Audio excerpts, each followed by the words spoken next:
মেয়ের জন্মদিন বলে কথা, সকাল থেকেই তোড়জোড় শুরু। আর জন্মদিন মানেই হলো পায়েস। এদিকে দুধ বসাচ্ছি, পায়েস করবো। আর রাতেই সব সবজি টবজি কেটে রেখেছিলাম, কারণ জানি সকালে উঠে অনেক রান্না করতে হবে, অত সময় পাবো না।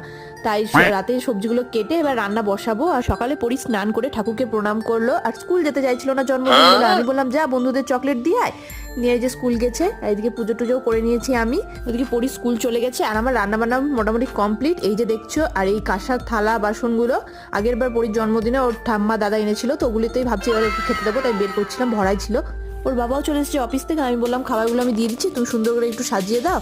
তো ক্রিয়েটিভিটি আইডিয়া ওর মধ্যে প্রচুর রয়েছে, আমার মধ্যে একটুকুও সত্যি নেই। আর এদিকে আমাকে বলছিল ভাতটা যদি প্লেন ভাত হতো তাহলে বেশি ভালো হতো, ফ্রাইড রাইসের উপর এত সুন্দর করে আসছে না জিনিসটা, তাতেও কত সুন্দর লাগছে তাই না। আর আমি রান্না করেছিলাম ফ্রাইড রাইস, একটা কাটলেট, আলু ভাজা, পটল ভাজা, বেগুন ভাজা, মাছের কালিয়া, আর চিংড়ি মাছের মালাইকারি, পায়েস, ফুলকপির রোস্ট, পমফ্রেট ফ্রাই, আর দই, মিষ্টি, এসব তো ছিল।